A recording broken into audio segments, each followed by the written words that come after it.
கடவுள் அருள் YouTube channel அனைத்து நேயர்களுக்கும் திண்டுக்கல் ஹரியன் சர்மாவின் பணிவான வணக்கம். அனைவருக்கும் ஆங்கில புத்தாண்டு நல்வாழ்த்துக்கள். எல்லோரும் இன்புற்றிருக்க நினைப்பதுவே அல்லாமல் வேறென்றும் யாமறியையும் பராபரமே.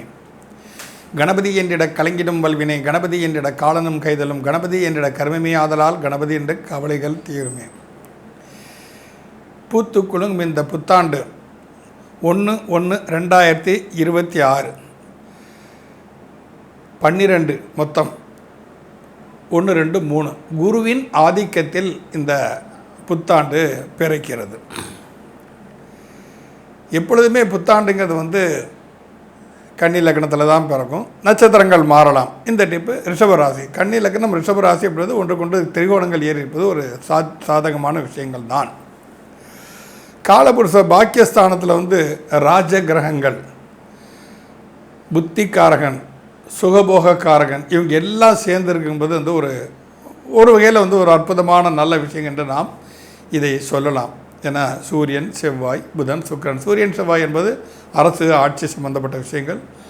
புதன், சுக்கிரன் என்பது சுகபோகம், காதல், களியாட்டங்கள், இவை அனைத்திற்குமே உள்ள ஒரு தன்மை. போதாக்குறைக்கு அந்த ஸ்தானாதிபதி குருவேர் அதை பார்ப்பது அது அவங்களோட ஆசாபாசங்களை அதிக அளவு தூண்டும். எதை செஞ்சாலும் ஒரு பிரமிப்போடு பிரம்மாண்டத்தோடு இயங்கக்கூடிய ஒரு காலகட்டம். எச்சரிக்கை என்பது சற்று எதிலையுமே இருக்கணும்.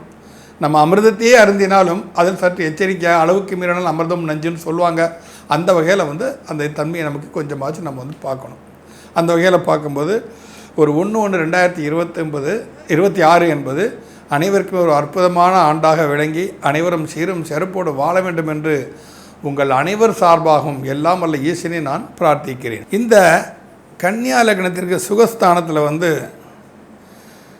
சூரியன், செவ்வாய், புதன், சுக்கிரன் பாக்கியாதிபதி, லக்னாதிபதி, கர்மஸ்தானாதிபதி, அஷ்டமாதிபதி, 3 என்று முயற்சி ஸ்தானாதிபதி, இவர்கள் பாக்கியாதிபதி, இவர் எல்லாருமே இணைந்திருப்பது என்பதுன்னா ஒரு புதுவிதமான முயற்சியினால் இந்த உலகத்தில் உள்ள மக்கள் அனைவருமே பல நற்பலன்களை அடைவதற்குண்டான சாத்தியக்கூறுகள் இங்கே இருக்கின்றன. 7ஆம் இடத்தில் உழைப்புக்காரகன் சனி பகவான் அமர்ந்திருக்கிறார். அப்போ உழைப்பில் மக்களின் கவனம் அதிகமாக சேர்ந்து உலகெங்கும் இந்த உழைக்க வேண்டும் என்ற ஒரு உன்னத தன்மை வெளிப்படும், கட்டியமாக வெளிப்படும். குருவோட பார்வையினால் ஒரு ஆன்மீக எண்ணங்கள் மேலோங்கும். இங்கே என்ன அப்படின்னு சொன்னால், அரசியல்வாதிகள் சற்று தங்களுடைய ஈகோவை விட்டுவிட்டு மக்களுக்கு பயன்படுமான விஷயங்கள் எதுவோ அதில் தனது மனதை செலுத்தினால் அது மக்களும் இன்புறுவர், ஆட்சியாளர்களும் நிலைத்து நிற்கக்கூடிய ஒரு சந்தர்ப்பம் அவர்களுக்கு வரும். இந்த குரு அதிசாரமாகி இந்த வருடம் பூராம் ஒரு 3-4 ராசிகளுக்கு 4 முறை பயிற்சி செய்கிறார். மிதுனத்திலிருந்து கடகத்துக்கு வருவார். இப்போ மிதுனத்துக்கு போகிறாரு. மிதுனத்து கடகத்துக்கு வராரு. கடகத்துலேருந்து சிம்மத்துக்கு வராரு. சிம்மத்து மறுபடியும் கடகத்துக்கு போவார். இந்த புது வருடம் ஆரம்ப காலகட்டங்கள் அந்த மாதிரி தான் இருக்கும். அப்போ 4 முறை ராசிகள் மாறினால் குருவின் ஸ்திரத்தன்மையற்ற தன்மை இருப்பதால் மேல் அதிகாரத்தில் உள்ளவர்கள், ஆட்சியர்கள் ஒரு ஸ்திரத்தன்மையற்ற முடிவுகளை, எதிர்பாராத விதமான முடிவுகளை எல்லாம் அவர்கள் எடுக்க வேண்டியது வரும். ஏன்னா திடீர்னு ஒரு இன்சிடென்ட் நடந்துருச்சு அப்படின்னு சொன்னால் அந்த நேரத்தை நம்ம பிளான் பண்ணிவிட்டு யோசிச்சுட்டு உட்காந்து தான் முடியாது. சடன் ஆப்ஷனுக்கு இப்போ பேரிடர் வந்துருச்சு அப்படின்னு சொன்னால் அதுக்காக நிதியை நம்ம கடன் கேட்டு உலகம் வங்கியெல்லாம் அலைய முடியாது. அந்த நேரத்தை இருக்கிறத வச்சு நம்ம இந்த பேரிடரை சமாளிக்கணும். அந்த தன்மை தான் அரசாங்கம் செஞ்சுக்கிட்டு இருக்காங்க, நல்லாவே செஞ்சிட்ருக்கிறாங்க அந்த விஷயத்தை. அதுபோல் ஒரு திடீர் ஒரு ஏற்ற இறக்கங்கள் வரும் பொழுது ஆட்சியாளருக்கு சற்று அது தலைவலியாகத்தான் இருக்கும். இப்போ தங்கம் விலை, மிதுனத்தில் குரு தங்கம் விலை கண்டிப்பாக ஏறும். தங்கம் விலை 1/1/2026 முன்னால் அப்போ மிதுனத்தில் குரு சஞ்சரிக்கக்கூடிய காலகட்டங்கள் தங்கம் விலை கொஞ்சம் மந்தப்பட்டு மறுபடியும் ஏற ஆரம்பிக்கும். திரும்ப கடகத்துக்கு வரும்போது அது கொஞ்சம் ஆடி ஆவணி மாதங்களில் கொஞ்சம் சுமாராக இறங்கும், மறுபடியும் திரும்ப ஏறக்கூடிய தன்மை இருக்குது. தங்கம் விலைகள்லாம் பொருளாதார முன்னேற்றங்கள் ஏற்படும். வெளிநாட்டிலிருந்து இன்கமிங் எல்லாம் வரக்கூடியவர்கள்லாம் நல்ல சாதாரணமாக வரும். நம்மளுடைய எக்ஸ்போர்ட் பண்ணக்கூடிய ஒரு தன்மை, நம்ம நாட்டிலிருந்து வெளிநாட்டுக்கு அனுப்பக்கூடிய சாதனங்கள் இவைகளெல்லாம் தன்மை சற்று அதிகரிக்கும். இதனால் வேலை வாய்ப்புகள் அதிகமாக உருவாகும். வருமானம் பாரத நாட்டிற்கு கண்டிப்பாக பெருகும். ஆனால் அனைத்திலுமே ஒரு பிரேக் டவுன் என்பது கண்டிப்பாக உண்டு. ஒரு ஸ்பீட் பிரேக்கர்னு சொல்லுவாங்க. இந்த ஸ்பீட் பிரேக்கர் தான் சமாளிச்சிடலாம், செவத்தையே எழுப்பிச்சா என்ன செய்கிறது, இந்த மாதிரி சூழ்நிலையெல்லாம் கண்டிப்பாக வரும். இதையும் ஆட்சியாளர்கள் தங்கள் மனதில் வைத்து கொண்டு செல்வதும். அதாவது ஜோதிடம் என்பது ஒரு எச்சரிக்கை உணர்வு. இதெல்லாம் நடக்க சந்தர்ப்பங்கள் இருக்கின்றன, எச்சரிக்கையாக இருக்கணும். ஏன்னா எல்லோரும் நல்லா இருக்கணும்.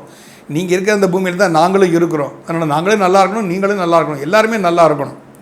அப்போ அந்த தன்மையில் பார்க்கும்போது எல்லா விஷயத்தையுமே யோசிக்க வேண்டும். அந்த யோசித்து தான் செயல்படணும். அவ்வாறு செயல்பட்டார்களானால் இந்த பூத்து கொடுங்கும் புத்தாண்டு உலகெங்கும் கொண்டாடப்படுகிறது. நாமும் சேர்ந்து கொண்டாடுவோமே. எந்த சமுதாயம் என்பது மட்டுமல்ல, அனைவரும் ஒரு செய்யும் ஒரு சேர் நற்செயலாக இருந்தால் அதில் நாமும் இணைந்து செயல்பட்டு சீரும் சிறப்போடு வாழ்வோம். இனி நாம் ஒவ்வொரு ராசி ரீதியாக இதனுடைய விளக்கங்களை நாம் பார்க்கலாம். மீனராசி நேயர்களே, கொஞ்சம் எச்சரிக்கையை கடைப்பிடிக்க வேண்டிய ராசி என்று தான் இதை நாம் சொல்ல வேண்டும். ராசியாதிபதி அர்த்தாஷ்டம குருவாக சஞ்சரித்து கொண்டிருக்கிறார். 1/6/2026 30/10/2026 வரைக்கும் குரு அர்த்தாஷ்டமம் என்று சொல்லக்கூடிய 4ஆம் இடத்தில் சஞ்சரிக்கும் போது பொருள் இழப்பு, பணம் களவு போகுதல், பணத்தை தொலைத்து விடுதல், பணம் மறந்து போகுதல், யார்கிட்ட கொடுத்துட்டு யாருக்கு கொடுத்தோன்னே தெரியாமல் மறந்து போகிறது, இந்த மாதிரி தன்மைகள்லாம் அர்த்தாஷ்டம குரு தன் வேலையை கொஞ்சம் காட்டுவார். அந்த அர்த்தாஷ்டம குரு மற்றதை பார்க்கலாம் பரவாயில்ல. அதுக்கு அந்த ஸ்தானாதிபதி 7ஆம் இடத்திற்கு அதிபதியாக புத பகவான் 10ல் சஞ்சரிக்காது. புதன் சூரியன் சேர்ந்து 10ஆம் இடத்தில் சந்திருப்பது ஒரு நற்பலன்கள் தான். அரசு சம்பந்தப்பட்ட துறை, அரசியல் போக்குவரத்தாக, இதெல்லாம் கொஞ்சம் பாசிட்டிவான விஷயங்கள் தான். இப்போ எலெக்ஷன் இந்த வருஷம் தான் நடக்க போகுது. 2024 எலெக்ஷன் நடக்க போகுது. அரசியல்வாதிகளை ஒரு நல்ல போஸ்டிங்காக நீங்கள் முயற்சி பண்ணலாம். ஒரு கவுன்சிலர், இல்லை இது நாள் வரைக்கும் கவுன்சிலராக இருந்துட்டோன்னா ஒரு எம்எல்ஏ சீட்டு கேட்கலாம். இந்த மாதிரி தன்மைகளை நீங்கள் வளர்த்துக்கொள்வது உங்களுக்கு நிறைய நற்பலன்கள் கண்டிப்பாக கிடைக்கும். ஏன்னா 3 மற்றும் 8 கூடிய சுக்கிரன் உங்களுக்கு பகையாதிபதியாக இருந்து அவர் 10ல் உட்கார்ந்துருக்கிறதுங்கிறது ஒரு நல்ல விஷயந்தான். இது ஒரு விபரீத யோகத்தை கண்டிப்பாக கொடுக்கும். 10ஆம் இடத்தை குரு பார்ப்பது நிச்சயமாக ஒரு நல்ல விஷயந்தான். அர்த்தாசிரம குருவாக இருந்தாலும் அவர் 10ஆம் இடத்தை பார்ப்பது. ஆனால் என்ன, பதவியை கொடுத்துட்டு அதை பறிக்கிற வேலையும் பார்ப்பார். ஒரு உன்னத முயற்சியை கொடுத்து காசை பூரா கொடுத்துட்டான், பாதுகாக்கக்கூடிய பவரை கொடுக்கல, எப்படி அந்த பணத்தை நீங்கள் பாதுகாப்பீங்க? இழக்க வேண்டிய தன்மை வந்துடும். அதே இந்த குரு பக்காவே செய்வார். உங்கள் ராஜ்யாதிபதி தான் பக்காவே செய்வார். உங்கள் 2ஆம் இடத்திற்கும் பாக்கியஸ்தானத்துக்கு அதிபதியாக செவ்வாய் 10ஆம் இடத்தில் இருப்பது அரசியல் வட்டாரத்தில் இந்த ரியல் எஸ்டேட்காரங்களுக்கெல்லாம் நல்ல ஒரு வருமானத்தை தரக்கூடிய ஒரு காலகட்டம்னு சொல்லலாம். நம்ம இது இப்போ 30/10/2026 24/1/2027 வரைக்கும் அவர் உங்கள் ராசிக்கு 5ஆம் இடத்துலேருந்து உங்கள் ராசியை பார்க்குறாரு இல்லையா, அது உங்களுக்கு ஒரு பொற்காலம். அப்போது அவர் மிதுனத்தில் சஞ்சரிக்கக்கூடிய இந்த காலகட்டம் 1/1/2026 1/6/2026 தான் கொஞ்சம் எச்சரிக்கை. ஒரு 6 மாதம் நீங்கள் எச்சரிக்கையை கடைபிடிக்க வேண்டும். இறைவழி நாட்டத்தில் கண்டிப்பாக நாட்டத்தை நீங்கள் செலுத்த வேண்டும். இதை செலுத்தினால் ஜெயிச்சிடலாம். ஏன்னா 10ல் சூரியன் புதன் சுக்கிரன் செவ்வாய் இருக்கிறது ஒரு நல்ல யோகமான விஷயம். 10ஆம் இடத்தை பல கிரகம் தான் பல தொழில் பண்ணுவான்னு அர்த்தம் இல்லை. எதை செய்யலான்னு சிந்திக்க முடியாமல் செய்யறது குறித்து முயற்சி எடுக்க முடியாமல் ஒரு தவிக்கக்கூடிய நிலைமையாக தான் கொடுக்கும். அதனால் நீங்கள் எச்சரிக்கையோடு நமக்கு எது ஒத்து வரும். இல்லை ஒரு நல்ல ஜோசியத்தை போய் கேட்குறது, ஐயா எனக்கு இந்த திசாபத்தி நடக்குது, நான் மீனராதிக்காரன், பெரிய பெரிய ஜோசியர்லாம் அதை இதை சொல்கிறான், நான் இனத்தை தான் பண்ணேன், நல்ல கலந்து ஆலோசித்து விட்டு நீங்கள் இறங்கினால் வெற்றி நிச்சயம். ராசியாதிபதி உங்களுடைய தொழில்ஸ்தானத்தை பார்க்குறது நல்ல விஷயம் தானே. அதே சமயத்தில் ஆரம்ப காலத்தில் ராசியாதிபதி உங்களை அஷ்டமஸ்தானத்தையும் பார்க்கறதுனால பெண்களுக்கு மாங்கல்ய பலம் அதிகரிக்கும், ஆண்களுக்கு ஆயுள் விருத்தியாகும். அது ஒரு நல்ல ஒரு சந்தோஷகரமான ஒரு செய்தி என்று தான் சொல்ல வேண்டும். உங்கள் பஞ்சமாதிபதியாக சந்திரன் 3ஆம் இடத்தில் உச்சம் பெற்று அமைந்திருப்பது ஒரு உத்வேகத்தை ஒரு மனோ தைரியத்தையும் கண்டிப்பாக கொடுக்கும். செய்வோம், என்ன பயம் வேண்டி கிடக்குது சார், நம்மளால் முடியாததா, ஒரு கான்ஃபிடன்ஸை கொடுக்கும். அது தப்பு கிடையாது. ஆனால் அதில் கொஞ்சம் விவேகத்தை புகுத்த வேண்டும். எது சரியாக தனிமையில் உட்காந்து சிந்திக்கணும். 4 பேர்கிட்ட கன்சல்ட்டிங்கே பண்ணாதீங்க. மீனராசிக்காரங்க கன்சல்ட் பண்ணியே ஒன்றுக்கு இல்லாமல் போயிடுவீங்க. தனியாக சிந்திக்கணும் உட்காந்து, இல்லை எது சரி, இந்த மாதிரி 4 தொழில் என் கண்ணு முன்னால் நிற்குது, நான் எதை செஞ்சால் நல்லா இருப்பேன். நீங்கள் சிந்திச்சு எது உங்களுக்கு மனசுக்கு கான்ஃபிடென்ட்னு படுதோ அதில் இறங்க நீங்கள் வெற்றி வருவீர்கள். உங்களுக்கு பயப்பட வேண்டிய அவசியம் இல்லை. ஏன்னா உங்கள் ராசி நீர் ராசிலேருந்து உழைப்புக்காரன் உட்காந்துருக்கான். இந்த மீனவர்களுக்கு ஒரு அற்புதமான ஒரு ஆண்டுன்னு சொல்லலாம். நம்ம இந்த வருஷத்தை மீனவர்களுக்கெல்லாம் ஒரு அற்புதமான ஆண்டு. நிறைய மீன்கள்லாம் கிடைக்கும், விலைவாசிகள் நிறைய அந்தபடி ஏறி இறங்கும். அதெல்லாம் அற்புதமான வருஷம் நம்ம கண்டிப்பாக சொல்லலாம். தங்கம் விலை ஏற்றம் இறக்கம் இருக்கும், சந்தர்ப்பம் கிடைக்கும். உங்கள் ராசிக்கு 12 ராகு இருக்கான். நிம்மதியாக நீங்கள் தூங்க முடியாது, தூக்கம் வராது. படுத்தா பிறகு ஏதாவது செல்ல நோட்டம் போல இருக்கும். நாளைக்கு என்ன பண்ணலாம், எப்படி பண்ணலாம், யார் நமக்கு ஒத்துழைப்பாங்க, யார் நம்மளை ஏமாற்றிடுவாங்க, இது எல்லாத்தையும் சிந்தனை சக்தியே ஓடிக்கிட்டு இருக்கும் உங்களுக்கு. ஆனால் 6ல் கேது இருப்பது நல்ல விஷயம். ஏன்னா உங்களுக்கு தடைங்கிறது இல்லை. உங்களுக்கு தடையே உங்களை சிந்தனா சக்தி தான் தவிர, தடைங்கிறது ஸ்பீடு பிரேக்கரில் ஹைவேல பயணம் பண்ணிகிட்ருக்கீங்க ஜம்முன்னு, அந்த மாதிரி ஒரு போகக்கூடிய தன்மை கண்டிப்பாக கொடுக்கும். ஏன்னா சனி ஜென்ம சனியாக உட்காந்துருக்கான் உங்களுக்கு ராசியில். ஜென்ம சனி உங்களுக்கு சோதியில் நீங்கள் தர்மநெறி தவறாமல் வாழ்ந்து விட்டால் நீங்களே சாதிக்கவும் அவன் காரணமாக இருப்பான். சோதனைகளை சாதனையாக மாற்றுவதில் வல்லவன் சனி பகவான் உங்கள் ராசியிலே அமர்ந்திருப்பது. ஜென்மச்சனின்னா அப்படி தான் சொல்லி பயப்படவே வேண்டாம். நான் ஆரம்பத்துன்னு சொல்லிட்டு வர்றேன். ஜென்மச்சனியும் 7 நாடு சனியும் சனியன் காரகத்துவத்தை நீங்கள் கொண்டு சொல்லுங்க. வேலைக்காரனை டேய் அதை பண்ணடாங்க, அதுங்க தம்பி பார்த்து பண்ணுப்பா, நல்லா பண்ணுப்பா, உங்களை நம்பி தானே இந்த தொழில் நான் நடத்துகிறேன் அப்படின்னு சொல்லுங்கள். உத்தரவு கொடுப்பான் அவங்களுக்கு. அதை விட்டு போய்டா என்னடா காசு நான் ரோட்லேயே வருது, சம்பளம் பத்திரம் கேட்க வாங்கிறீங்களா, இந்த வார்த்தைகள் தேவையில்லை. இதைத்தான் நீங்கள் அங்கே கொடுக்கக்கூடாதுன்னு நம்ம ஆரம்பத்திலேருந்து எச்சரிக்கை பண்ணுறோம்.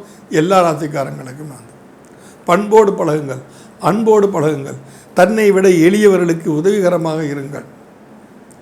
கோயிலுக்கு போகிறோம், மாலை எவ்வளோம்மா, 50 ரூபா சாமி, 50 ரூபா இல்லை நான் 40 ரூபாய்க்கு தான் தருவேன் சொல்லாதீங்க. 50 ரூபா கொடுத்துட்டு வந்துடுங்க, தப்பே இல்லை. நீங்கள் 10 ரூபாய் மிச்சம் அடிச்சுன்னு பெருமிதமாக நினைப்பீங்க. அந்த 10 ரூபாய்க்கு உண்டான அவங்களுடைய கர்மா உங்கள் தலையில் விடிஞ்சிடும். இப்போ கோயில் போகும்போது கர்மாவை இறக்கி வச்சுட்டு போடுமே தவிர கர்மாவை சுமந்துட்டு நம்ம கோயிலுக்குள்ளே போகக்கூடாது. அப்போ அவங்களுக்கு சந்தோஷம். 50 ரூபா சொன்ன காசு கொடுத்து வாங்கிட்டார், சரி ரைட்டு, ஒரு ஏழை ஏதோ 2 காசு எக்ஸ்ட்ரா வாங்கிட்டோம், ஸ்டார்ட் போட்டு நல்லா இருக்கட்டும், நம்ம கோயில் போகிறோம், ஒரு புண்ணியத்தை பண்ண மாதிரி ஆகிப்போம். வாசலில் நெய் விளக்கு விற்றுட்ருக்கான், அதெல்லாம் நான் வாங்க மாட்டேன், அவெல்லாம் வேக்ஸ் வச்சு விற்றுக்கிட்டு இருக்காங்க, அது பார்க்கறது உன் வேலை இல்லை. அங்கே 4 பேர் நீ வருவேன், 4 பேர் வருவாங்க, வியாபாரம் பண்ணி எதிர்பார்த்து உட்காந்துருக்க அந்த ஆண்டவர் சன்னதியில் அவன் தப்பு பண்ண அந்த கர்மாவை தனி அவனும் கொடுத்துருவான். நீ அதை வாங்கிட்டு பண்ண சரி, 4 பேருக்கு உதவிகரமாக இருந்தாலும் அதுக்கு ஒரு வியாபாரம் நடக்கும் நல்ல எண்ணத்தோடு வந்திருக்கான், சரி இவன் கர்ம வினையை நாம் தீர்ப்போம். இதை பண்ணக்கூடிய வேலையில் அந்த சனி பகவான் உங்களுக்கு ஜென்மச்சனியாக இருக்கிறவன் கண்டிப்பாக உங்களுக்கு சாதகமாக செயல்படுவான். வெளிநாட்டு தொடர்பு நன்றாக இருக்கும். அற்புத நற்பணங்களை தரக்கூடிய ஒரு காலகட்டம் தான் இந்த மீனராசிக்கும் என்று சொன்னால் அது மிகையாகாது. சனி இந்த பயிற்சியாகக்கூடிய காலகட்டங்களில் என்னென்னைக்கு எங்கே போகிறான்னு பாருங்கள். சிம்மராசியில் இருக்கும்போது உங்களுக்கு பாசிட்டிவாக இருப்பான். அப்புறம் கடகராசிக்கு போகும் மன்னிக்கணும், சிம்மராசியில் கடகராசியில் இருக்கும்போது அவன் பார்வை உங்கள் ராசி மீது விழுவதால் அது உங்களுக்கு சாதகமாக இருக்கும். சிம்மராசிக்கு போகும்போது 6ல் சனி போயிட்டான்னா தேவையில்லாத கடன் பிரச்சனை நீங்கள் சந்தர்ப்பம் வந்துடும். அந்த கடன் பிரச்சனை மாத்திரம் மாட்டிக்கிறாங்க. குரு பகவானுடைய காலகட்டத்தில் நீங்கள் கடலில் சிக்கினீங்கன்னா சனி பகவானால் கூட உங்களை காப்பாற்ற முடியாது. என்ன குரு மாதிரி வச்சு செய்யக்கூடிய கிரகம் எதுவுமே இல்லை. அதில் மாத்திரம் நீங்கள் சிக்கிறாமல் இருந்தீங்கன்னா நிச்சயமாக இந்த புது வருடம் 1/1/2026 உங்களுக்கும் பொற்காலமே. நன்றி, வணக்கம். கடவுள் அருள் டிவியை பார்த்தமைக்க நன்றிகள். மேலும் இது போன்ற தகவல்களை தெரிந்து கொள்ள கடவுள் அருள் டிவியை சப்ஸ்கிரைப் செய்யுங்கள். மறக்காமல் பெல் ஐக்கானை கிளிக் செய்யுங்கள்.